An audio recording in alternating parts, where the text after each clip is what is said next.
আসসালামু আলাইকুম এভরিওয়ান। শখের রান্না চ্যানেলে আপনাদের সবাইকে ওয়েলকাম জানাচ্ছি। আরও একটি রেসিপি নিয়ে হাজির হয়ে গেলাম। স্বাস্থ্যের জন্য উপকারী আর পুষ্টিগুণে সমৃদ্ধ একটি সবজি হচ্ছে বরবটি। বড়রা মোটামুটি খেলেও বাচ্চারা তেমন একটা পছন্দ করে না। এভাবে পাকোড়া বানিয়ে দেখুন, বাচ্চারা খুব বেশি পছন্দ করবে। তো চলুন ঝটপট পাকোড়াগুলো বানিয়ে নিই। প্রথমে একটি প্যানে আমি নিয়ে নিচ্ছি 1 কাপ বরবটি।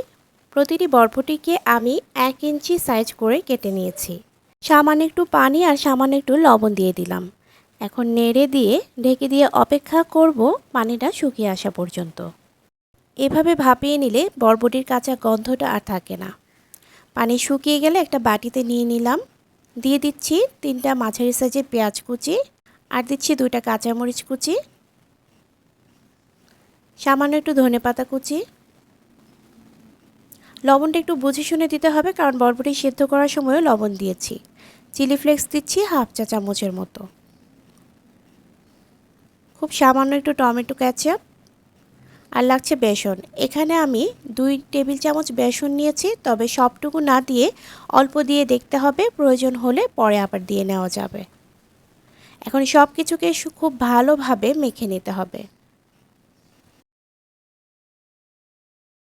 আরও কিছুটা বেসন লাগবে, তাই দিয়ে নিলাম। মাখানো হয়ে গেছে। এখন কিছু গুঁড়া মশলা অ্যাড করে নিব।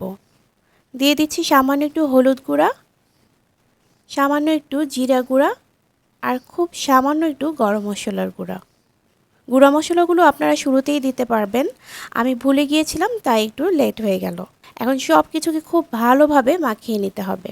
মাখানো হয়ে গেছে, এখন চলে যাচ্ছি ভাজতে। চুলায় একটি ফ্রাই প্যান বসিয়ে পরিমাণ মতো তেল দিয়ে দিলাম। তেলটা গরম হয়ে এলে এক এক করে পাকোড়াগুলোকে দিয়ে দিতে হবে।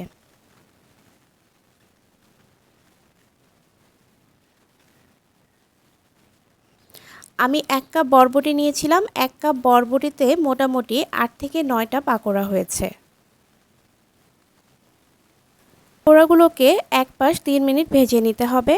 চুলার ফ্লেমটা মোটামুটি মিডিয়াম টু হাইতে রাখতে হবে। 3 মিনিট হয়ে গেলে উল্টে দিচ্ছি। একটু বেশি ফ্লেমে পাকোড়াগুলো ভাজলে খুব মুচমুচে হয়, আর এই পাকোড়াগুলো একটু মুচমুচে খেতেই ভালো লাগে। সবগুলো উল্টে দিয়ে আবারও আরেক পাশ ভেজে নিচ্ছি আরও 3 মিনিট।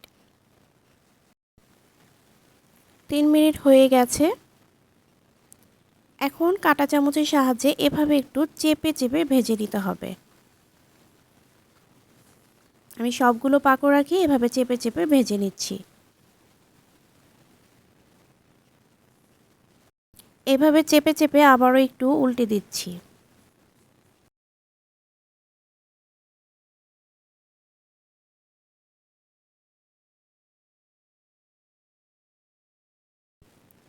ভাজা হয়ে গেছে, এখন চুলা থেকে নামিয়ে নিচ্ছি।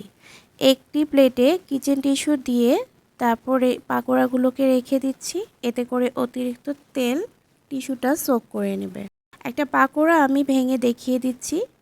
দেখুন ভিতরটা কিন্তু সফট থাকবে। টমেটো সসের সাথে খেতে দারুণ লাগবে। রেসিপিটি ভালো লেগে থাকলে ভিডিওতে একটা লাইক দিয়ে দিবেন এবং চ্যানেলটি সাবস্ক্রাইব করে পাশে থাকবেন। যারা চ্যানেলটি সাবস্ক্রাইব করেছেন তাদের সবাইকে অসংখ্য ধন্যবাদ। আজকের মতো এই পর্যন্ত। আল্লাহ হাফেজ।